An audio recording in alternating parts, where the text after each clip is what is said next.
เรานั้นคือจังไดตอนอยู่ในหันคิดว่าจะคว้างสิรอดบ่โอ้ก็มีแต่คิดมีแต่มันนักกู้ไฟแหละจังว่าสิรอดถ้ามันนักกู้ไฟบ่มาก็บ่มีสิรอด%นึงก็ยังบ่มีแล้วปกติฝนตกเขาทำกันอยู่บ่ปกติเขาฝนมาฮอดนี่บ่มีไฟว่าบ่เขาน่ะฝนเขาก็เขาปกตินี่แต่เขานี่ก็ฝนนักกว่านี้เลยเราเป็นคิดว่ามันเป็นน้ำอย่างขึ้นน้ำมันก็เขาไปอุดจังซั่นก็บ่เข้าใจมันมีบ่ใหญ่ตัวมันหอดดูมันโบมันเต็มแล้วมันจะน้ำมันจะปกติเลยน้ำมันจะไหลบ่ใหญ่หม่องโถง3นั่นบ่แถว3แยกบ่แม่นขึ้นทึ่งน่ะมันเป็นธงใหญ่ที่โถงใหญ่ที่ยุงเทิงกันหม่องนั้น3แยกหั่นนะเขาสำเร็จเขากันปกติคือเขาไปนะแต่ว่าบ่มีน้ำเลยอยู่ในหันปลอบใจกันวะปลอบใจกันใจเลยใจสามัคคีกันสามัคคีนะขนาดทิมนี่กอดเดียวตายให้ก็พร้อมแห้งเลยออกก็พร้อมออกได้สัญญาเดียวน่ะ4คนนี่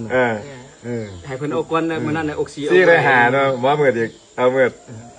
มื้อนั้นน่ะเพิ่นบ่ได้เป็นปัญหาที่เพิ่นบ่ได้เป็นปัญหาที่จ่าดับถ้าหมู่ไห้ป่ะเพิ่นหายแล้วจูนจุน้องก็ให้ทอดก็ครัวเลยเนาะคือทอดลูกทอดแม่หน้ามันใหญ่หลายโอ้ยลูกชายก็ครูเท่าอ้วนนั่นเลยครูที่2ลงไปมันบ่จุไปหลานทำครูที่1กันจัดร้านทำก็มาก็มือมาช่วยมาตามเชือกเลยเป็นงานเด้ลำมุดออกมานี่ล่ะคันว่างไล่เสือกไว้มันก็ง่ายเวลาออกมาเพราะว่าตอนนั้นพ่อออกมาได้ผู้นึงมันบ่ล่ะก็เฝ้าสูบน้ำให้น้ำมันลดมันบ่ถ้าท่านเห็นน้ำลดออกมาเลยบ่อาการหายใจดำเลยดำออกมาเลยยังบ่อยู่ไหวแล้วแทนเวลาที่ยุงเผาแต่ว่านั้นพวกอาหารมุกไก่อยู่ในท้องเสียนมึงจะกินมั้ยล่ะบ่ได้กินนะบ่ฮู้เด้ผ้าออกผ้าซอกคนมาช่วยเนาะแต่ว่าเขาออกฮอดพี่เนาะเข็มจะออกตัวนี้แหละบ่มีไผทุกคนกลับคืนไปเอาไอ้น้อง3คนนี้เขามาพอดีเขาขึ้นมาฮอดดำก้อนหินใหญ่ๆอยู่มันนี่น่ะไกลบอนปะโถเนาะแล้วพิธีบัติเจ้าว่าโอ้ออกหมดแล้วมากอดคอเดี๋ยวโอ้เฮารอดตายแล้วรอดตายแล้วเราออกมาเลยเห็นกาแฟอยู่นั่นน่ะกวดไปกวดมาทั้งเบ็ดเห็น3ซองเนาะโอ้บ่ครบคนโอ้ยไปเบิ่งคืนนี่ก่อนเทื่อมีแต่คนจักฮอยพอดีครบคนไปเห็นนี่ฮอนึงพอดี4คนน่ะผู้ละฮอ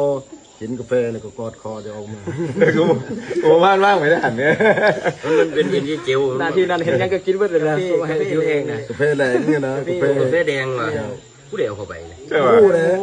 มันหิวเรานี่ที่เมาเลยเดี๋ยวเข้าไปอยู่มาเทกำลังขึ้นเทกาแฟมันโซนนึงกาแฟแดงมันหิวบ่ดิ